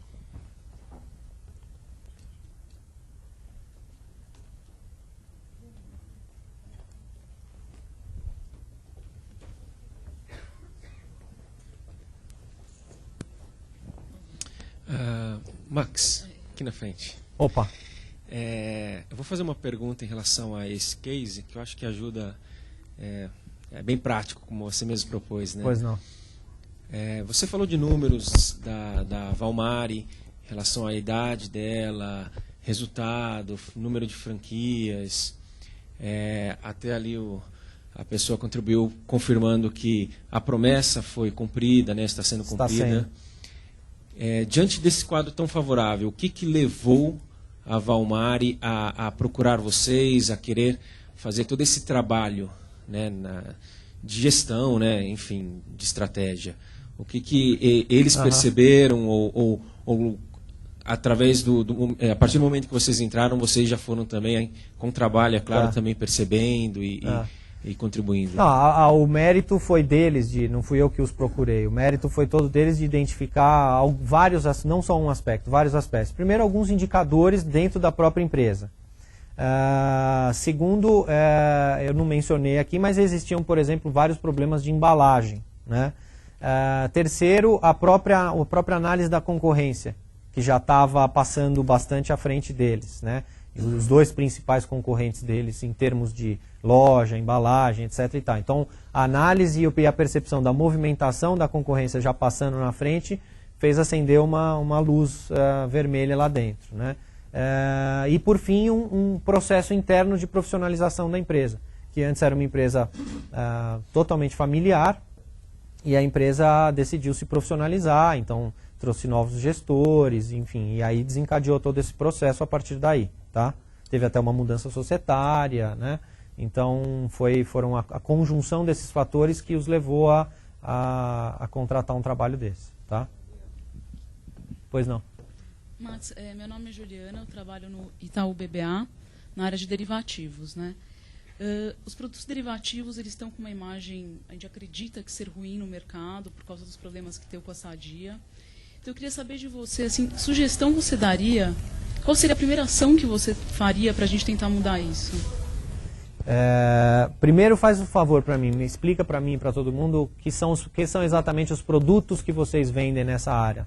São produtos de proteção, né, de moeda de câmbio, então assim, o foco é moeda de câmbio, mas você pode proteger uma plantação, você pode proteger uma... Fazer um hedge. Fazer um hedge. Tá. A gente evita usar a palavra hedge porque é em inglês, mas... Sim, mas é difícil. Eu que não sou da área financeira, acho difícil de ver. Olha, vou fazer um gancho aqui com uma pesquisa que eu acabei de ver que saiu, que a marca, por exemplo, JP Morgan acabou de se valorizar 29% desde a crise para agora, né? Eu acho que a questão que envolve marca, da mesma forma que ela é exatamente inversa, perder prestígio é exatamente inverso a construir prestígio, né? Então, essa questão que envolve o medo das pessoas relacionado a esses produtos, serviços e instituições que veio da última crise, né? Que acho que é isso que você está querendo dizer, eu acho que vai ser um processo. Quer dizer, não adianta querer fazer comunicação maciça, porque isso não dá para reverter. As pessoas estão reticentes ainda, e aí elas vão buscar a segurança por meio de investimento em marcas que tenham reconhecidamente um prestígio de mercado que, vamos dizer, com base no que aconteceu em 2008, são as que menos sofreram, né? Então, eu acho que teria que ser muito mais uma questão de informação, informar as pessoas de como o Itaú BBA procedeu, quais são as práticas que o Itaú BBA tem para preservar a segurança das pessoas que buscam esse tipo de serviço, do que fazer uma comunicação voltada para o produto, né? Eu acho que é uma questão de você deixar as pessoas mais tranquilas, né? Porque de fato é isso que está acontecendo. Então, eu acho que as pessoas lá estão pensando nisso, mas não dá para fazer um negócio do dia para a noite, na minha opinião, né? Não é comunicação que muda isso, é uma construção, e a mensagem da comunicação tem que estar mais ligada a essa questão de segurança e as boas práticas que, no caso, o seu banco faz para que as pessoas identifiquem aí uma promessa de marca que elas vão receber mesmo, né? Max, bom dia. Bom dia. Parabenizá-lo aí pelo trabalho, pela apresentação. Obrigado. E principalmente porque eu conheço a Maria Rita e o marido dela. Silvestre, fantástico. Silvestre, exatamente, sei como eles sempre administraram a marca deles. Realmente é como se fosse um filho deles. Exatamente. Né? Então imagino que gostaria que você falasse um pouco sobre como foi quebrar um pouco essa cultura da empresa familiar, né? Eles abandonarem um pouco tudo que eles próprios tinham construído e levantaram e tornaram essa empresa de sucesso. E como foi você transmitir essa imagem agora, essa necessidade de trabalhar essa questão, inclusive uma mudança visual, inclusive, para eles deve ter sido muito impactante, né? E uma outra questão, se for possível você falar, é sobre, vocês focaram bastante agora nessa nova nessa nova marca que vocês estão trabalhando, no consumidor final. E como é que vocês prepararam o planejamento para não perder os clientes anteriores que eram o público profissional? Então, essas duas coisas você consegue. Tá. Vou responder a segunda, que é mais fácil. É assim, tudo que está sendo feito para o consumidor está sendo feito para o profissional. Então, as embalagens de consumidor estão sendo feitas as embalagens de profissional. As lojas também vão ser adequadas para o novo modelo de loja, com características diferentes para atender esse profissional, né? Então, tem alguns produtos, por exemplo, que são do grupo 2, para quem não sabe exatamente o que significa isso, que são produtos que têm substâncias controladas pela Anvisa, que os consumidores não podem adquirir.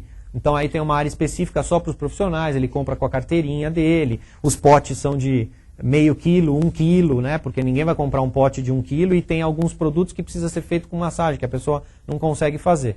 Então eu estou explicando isso para dizer que tudo também está sendo pensado concomitantemente para os clientes profissionais. Até mesmo na loja de shopping, vai ter toda uma estrutura de atendimento preparada para atender a profissional que esteja andando dentro do shopping. Puxa, essa é a minha Valmari, vou entrar lá. Aí ela entra lá e fala, não, essa não é mais a minha? Não, vai ter atendimento, vai ter a lista de preços, ela vai poder encomendar, vai receber, os produtos da Curvá vão ter disponíveis na versão profissional. Então tudo isso está sendo trabalhado.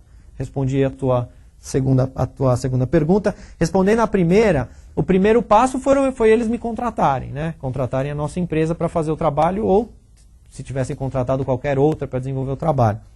Então aí eu acho que já teve uma mudança. A própria profissionalização também já é uma mudança. Quer dizer, aceitar que outras pessoas entrem, e antes era só, você conhece a Maria Rita, o Silvestre e o Sr. Valfré, que eu nem cheguei a conhecer, que cuidavam da empresa. E agora tem outros diretores lá, trabalhando lado a lado, cada um na sua área. O Silvestre é o diretor institucional, a Dona Maria Rita é a diretora técnica, o Mário Zafalon é o diretor de franquia, o Renato é o diretor financeiro, enfim. Então eles estão dividindo ali a gestão dessa empresa. E realmente acontece em alguns momentos, puxa, mas como você vai mexer no meu nome, fui eu que criei, tem um vínculo, é como se fosse um filho mesmo. Então aí eu acho que tem que ter muita conversa e tem que ter muito embasamento. Quer dizer, não é porque eu quero, é porque todos têm que achar que aquilo é o melhor para a empresa. Então a gente busca informações, traz referências e procura mostrar que aquilo é o melhor para o futuro da empresa. E não temos tido problema nenhum, eles são pessoas inteligentíssimas, não é à toa que estão aí há 30 anos com a empresa. E sem dúvida nenhuma estamos preparando para os próximos 30. Oi. Todos esses conceitos e essa linha se aplica a qualquer tipo de marca ou produto ou serviço. Eu acho que eu gostaria que você fizesse um parênteses sobre isso. Basicamente, dá para aplicar. Eu trabalho na área de eventos, por exemplo. Tá. Cada evento é uma marca. Aham. Dá para aplicar esses conceitos tranquilamente ou exige uma adequação especial? Como é o olhar? Sobre que lente a gente deve olhar um produto, um serviço, ou especialmente um evento, por exemplo? Seria uma abordagem aí? Olha, eu acho que conceitualmente dá para aplicar em qualquer coisa, tanto que a minha definição lá de marca é qualquer entidade. O que eu quero dizer com entidade ali? Até pessoa, né? Organização não uma empresa necessariamente. Eu acho que os conceitos permeiam qualquer tipo de empresa. Respondendo um pouco mais especificamente para você, a gente atende indústria petroquímica, que não tem ponto de venda, que não tem produto para consumidor, né? Que vende essencialmente para B2B, né? B2B. Eu já atendi empresa de motosserra, de produtos automotivos, de moda para classe C e D. Quer dizer, e todos esses conceitos de alguma forma acabam sendo aplicados, porque tem marca, tem ponto de contato com o cliente, mesmo que seja um cliente empresarial, e no fundo foi uma discussão que eu tive, por exemplo, nos Estados Unidos, num dos cursos que eu fiz, que foi uma das mais acaloradas, que era que no fundo a decisão acaba sempre permeando questões emocionais, né? Então, por mais que você racionalize, a hora que chega lá no final, tem 2 fornecedores com o mesmo preço, você vai decidir em quê?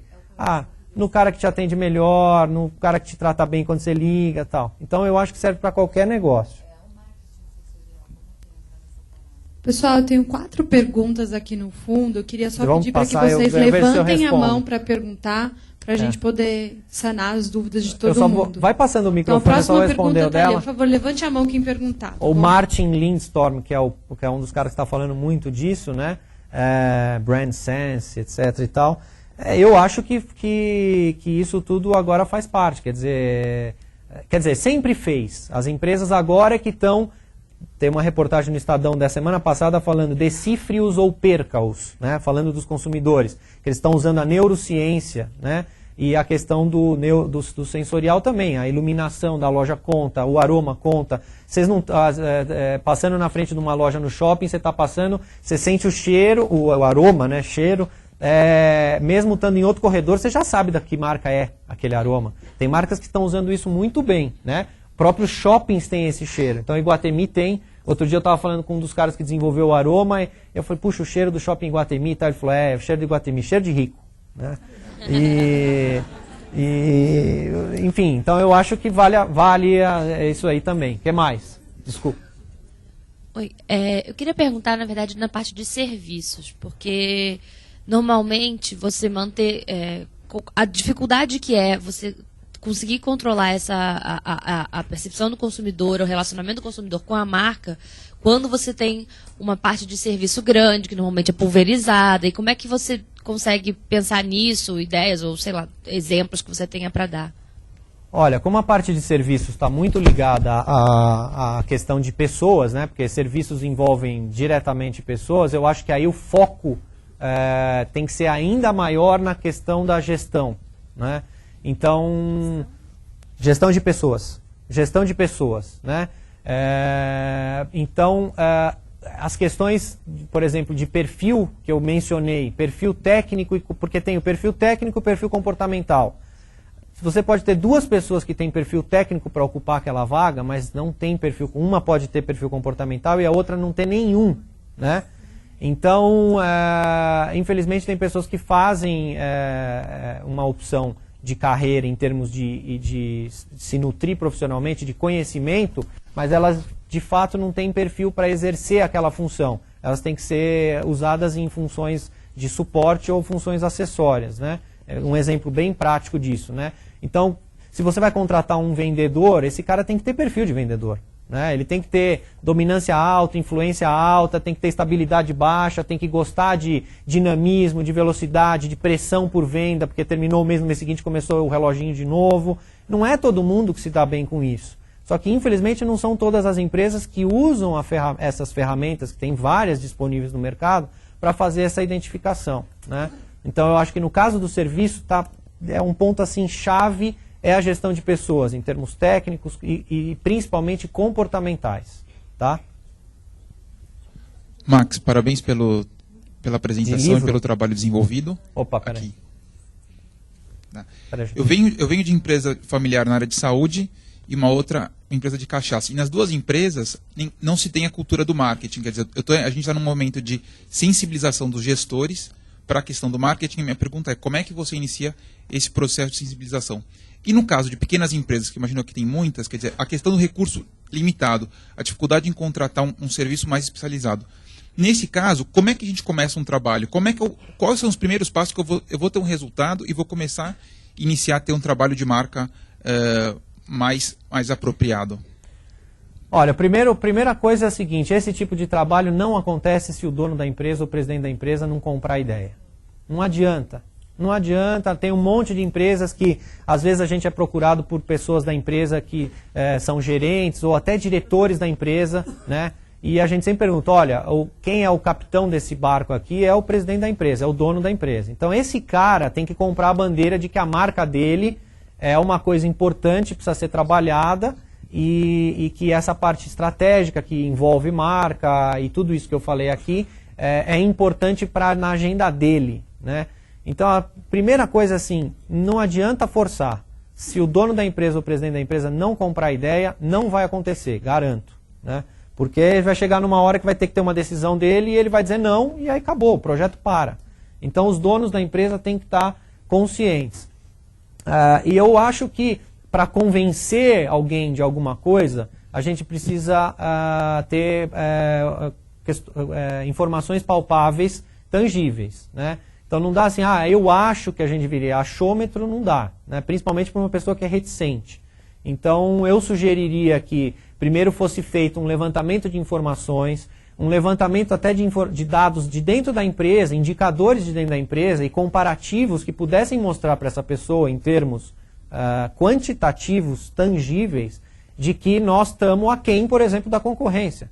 Então, acho que qualquer pessoa que está num cargo desse é suficientemente inteligente de analisar e falar assim, puxa, a concorrência está crescendo o dobro da gente, nós estamos crescendo flat nos últimos 3 anos, nós perdemos uma linha de produto, aconteceu isso, aconteceu aquilo, tal. Né? Então, essas informações que podem mobilizar uma pessoa a entender que precisa de um trabalho que pode ser desenvolvido internamente ou com auxílio de uma empresa de consultoria. Né? Agora, muitas das coisas que estão aqui podem ser feitas pelos próprios gestores.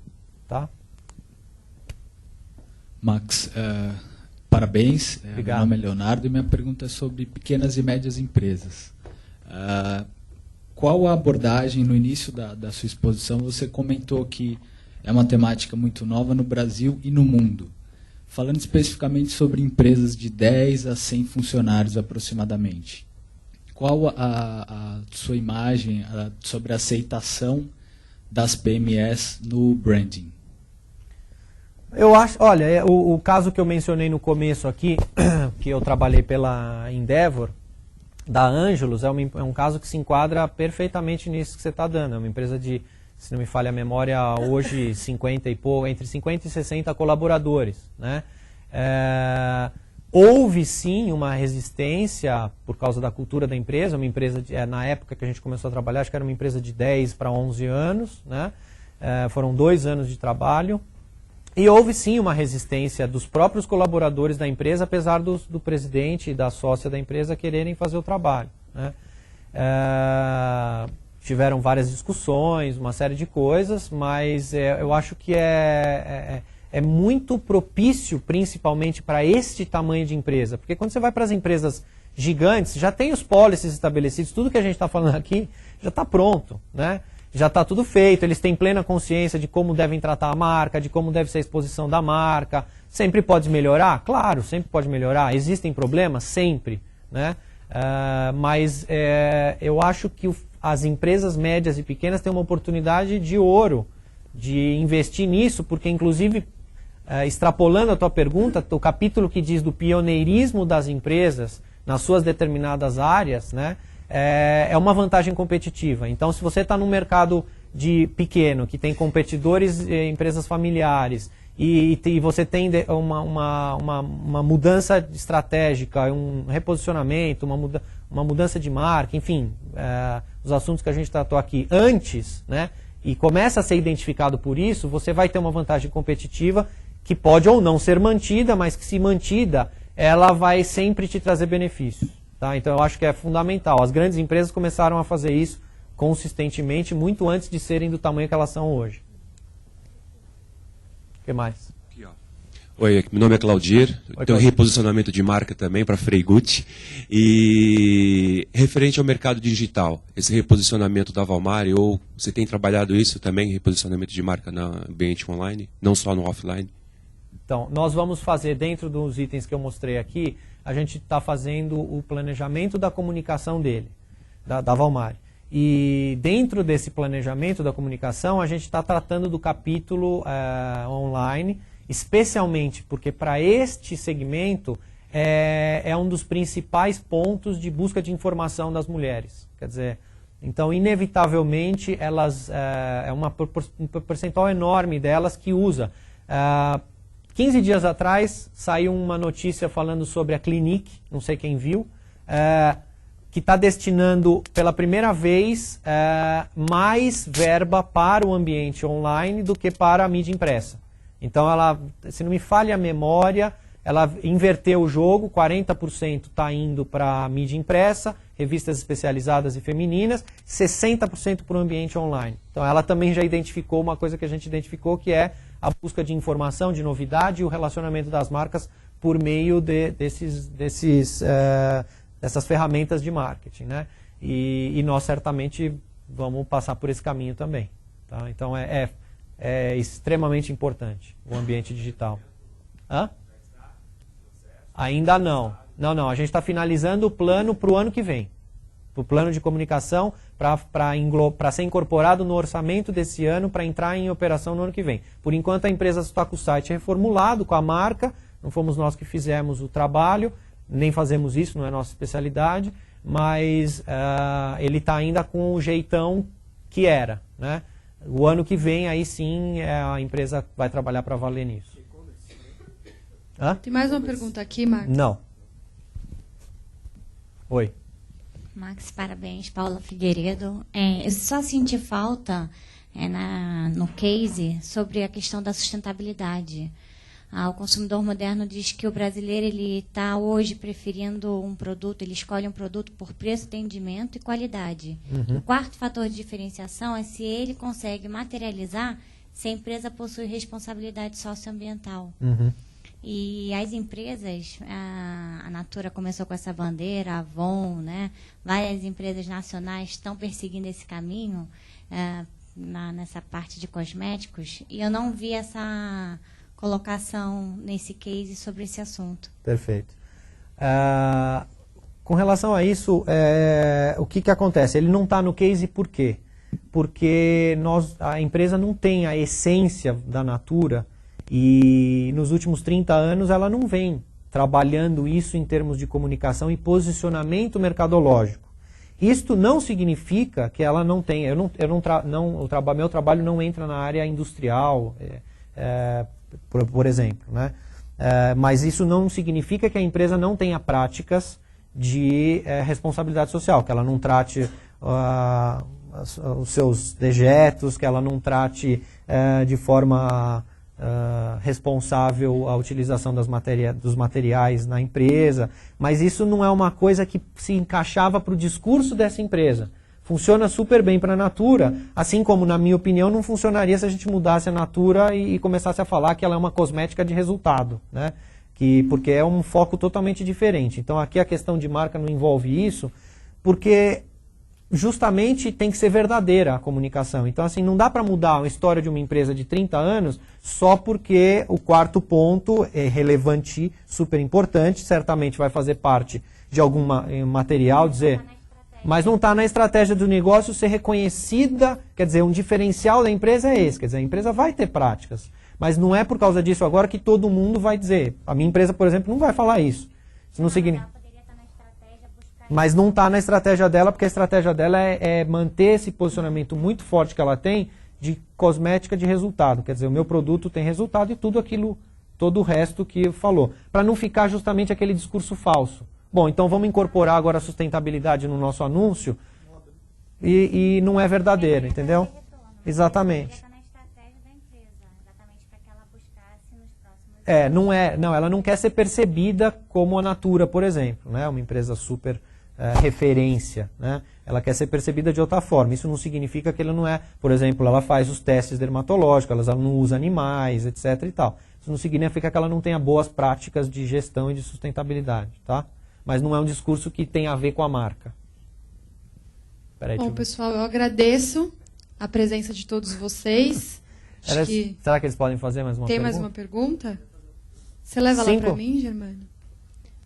Para a gente cumprir o horário. Só pegando uma carona, há como mensurar a influência do Triple Bottom Line, que é da sustentabilidade do consumo consciente, para a mensuração do valor desse atributo para a marca? Por exemplo, uma Natura, a diferença no brand equity, quando a gente fala de mensuração, há como pegar só esse atributo, com a influência desse atributo para a lucratividade da empresa? Eu nunca vi nenhum. Eu acho que isso que você está perguntando bom. Vamos lá. Primeira coisa, eu nunca fiz nenhuma pesquisa nesse sentido e nunca desenvolvi nenhum trabalho para mensurar isso.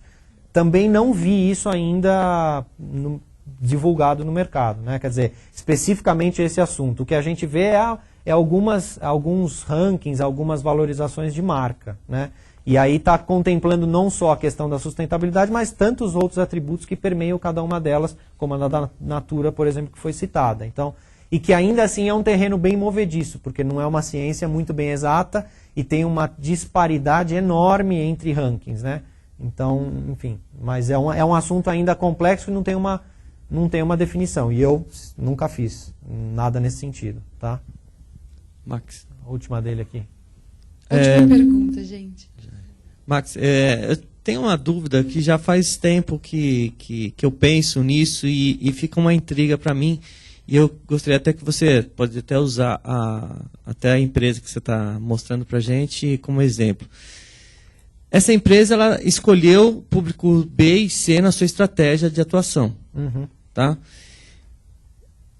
Eu queria saber, quando a gente escolhe isso, né, um público-alvo, como é que você realmente atinge ele? Ou seja, se essa mesma loja que você mostrou pra gente, que vai abrir no Shopping Ibirapuera e tal, quisesse atingir o público A, como é que você passa isso para o público, para o consumidor, chamar ele, fazer ele vir, o público A, é o meu alvo. Como é o público C, claro que o público C, D, E é tudo mais fácil, que geralmente o foco é preço. Mas como é que você atinge, eu quero abrir uma marca nova, qualquer que seja, e eu quero atingir o público A. Basta colocar preço alto?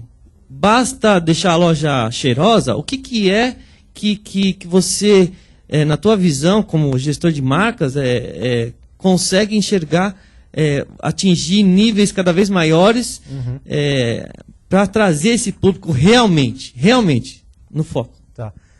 Só fazer um comentário que você falou, público C, D e E é mais fácil, é preço, isso não é verdade, tá? A gente tem, obviamente que o preço é uma coisa importante na decisão de compra dele, porque tem a ver com o bolso dele. Então eu mencionei para vocês que eu tive um cliente da classe D, que era de moda, né? Que o ticket médio dessa mulher que comprava para a família era de R$60. Então com R$60 ela vestia a família inteira, né? Uma renda familiar de até R$800 por mês. Mas isso não significava que era só você colocar qualquer coisa lá a R$1,99 que ela ia comprar, né? Ela queria também ter uma loja bem iluminada. Uma das maiores ambições dessa classe D e é ser incluída socialmente, ser respeitada. Então as empresas estão caminhando muito para isso, de atender bem e inserir essas pessoas socialmente, do ponto de vista até de gestão do ponto de venda, que vai muito além de só o preço, né? Fica até mais difícil de você diferenciar da outra loja, então. Não, você tem a questão do preço que ajuda a diferenciar, mas não é porque você vai você vai atender o público da classe D e E, que você vai deixar a loja vamos dizer, você vai fazer com os piores materiais, você vai fazer de qualquer jeito, que as pessoas, elas sabem, essas pessoas que são da classe C e D, elas estão trabalhando nas empresas, elas têm todo acesso à informação, então elas sabem o que é bom, elas sabem como a empresa pensa e como a empresa trata elas. Mas só voltando para o teu ponto, o foco do público é um direcionamento da empresa, em termos de preço, em termos de materiais da loja, em termos de embalagem, tudo isso acaba direcionando. E também veio do foco, do histórico da empresa, né? De todas as pesquisas que a gente fez para descobrir exatamente quem era essa consumidora. Uma pequena diferença que existe é que nós estamos rejuvenescendo um pouco, tentando buscar um público um pouco mais jovem, para que ele continue o ciclo de compra, né? Mas são vários aspectos que impactariam na loja, no preço, nas embalagens, se eu fosse focar num público, vamos dizer, AAA.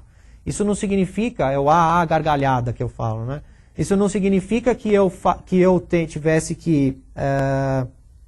não terei público A comprando nessa loja. Público A é renda familiar acima de R$10.000 hoje, aproximadamente, né? Então eu vou ter um monte de gente comprando da classe A, porque essa questão de classe é muito complexa, né? Então o pessoal fala classe A, mas de fato não é todo mundo que compreende essas faixas. E dentro dessas faixas, você tem pessoas que se comportam como pessoas de outra classe. Exemplo, você tem gente da classe AA, que tem renda familiar de acima de R$20.000 por mês, e que para determinados produtos tem hábitos de consumo da classe C ou D, né? O cara atravessa a cidade inteira para ir comprar a cerveja que está em promoção a 99 centavos com o carrão dele, né? É instintivo dele.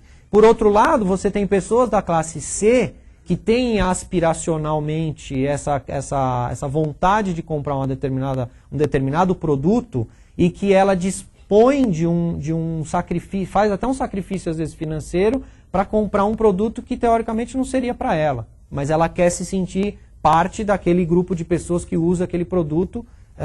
Então, por isso que tem as determinadas tribos, né, que seria um estudo mais avançado do que uma pesquisa, que seria um estudo de segmentação, onde você segmentaria todas as tribos dentro da mesma classe, ou dentro das diferentes classes. Então, o estabelecimento de uma determinada classe, ela norteia apressamento, materiais de loja, embalagem, etc, etc, etc, porque não dá para atender todo mundo, foi o que eu falei no começo, né? Você fala assim, o Pão de Açúcar por exemplo, é um exemplo bom de dar. O Pão de Açúcar é um supermercado que nitidamente é diferente do Extra e que nitidamente é diferente do Compre Bem, né? Eles estão focados. Isso não significa que tem gente lá da classe C ou D que entra lá e gosta de um determinado produto e que vai no Pão de Açúcar uma vez por mês, né? Mas ele tem um foco específico em pessoas solteiras, jovens casais, gente que quer comprar 24 horas porque não tem tempo. Tem uma série de coisas que norteiam as ações dele. O atendimento dele, o fato de você chegar lá e perguntar um negócio pro cara e o cara falar assim, pois não, o senhor me acompanha, ele vai com você até a gôndola, né? Quer dizer, tudo isso está baseado num conjunto de informações para atender um determinado público. Mas os outros não são excludentes, tá? Não sei, espero ter respondido a tua pergunta. Porque a gente faz as coisas, né, voltada para aquele público. Só que você mostrar isso para o público, uma das luvas, né, um shopping novo, né, agora, como é que você traz esse público? A ideia é como é que o público enxerga isso. A empresa faz tudo que ela acha que tem que fazer. Como você falou, embalagem, empresa, tal, etc. Agora, eu queria só deixar um pouco mais claro, como o cliente enxerga isso. Não, o cliente vai enxergar aquilo que você vai comunicar de uma forma que o cliente interprete aquilo como a informação que você está transmitindo, né? Então, a sua comunicação, o veículo que você usar. Então, vamos pegar o seu exemplo, transformar num exemplo bem prático para finalizar. Se eu faço uma comunicação da Aslu numa determinada revista, eu sei que eu estou atingindo um determinado público. Se eu fizer numa outra revista, eu sei qual é o público que está lendo aquela revista. Então, começa daí. Além da essência da comunicação, tem os veículos que eu vou utilizar. Então, tudo isso tem que ser interpretado. Tem mapa de mídia para saber que classes usam os veículos tais. Quer dizer, vamos lá, outro exemplo. Se eu fizer uma propaganda em TV a cabo, eu sei exatamente o que eu estou atingindo. Né? O cara que tem dinheiro para pagar de R$ 99 a R$ 399 reais por mês de televisão paga. Eu não estou indo para a TV aberta. Então, eu sei dimensionar exatamente o público que eu estou dando. Além disso, com qual eu estou falando. Além disso, a mensagem que eu vou passar vai ter que estar alinhada com o produto que eu quero atender dentro desse público. Não é todo mundo que tem TV a cabo que vai ser o meu foco. Vai ter um público específico. Pode ser homem, 45, 55 anos, que queira comprar um carro de entre 100 e 200 mil reais. Então eu vou criar uma mensagem alinhada com as expectativas desse público. Tá bom? Pessoal, agradeço a presença de todos vocês. E Max, muito obrigada por ter aceitado o convite, por ter feito a palestra tão esclarecedora para todo mundo. Obrigado, pessoal.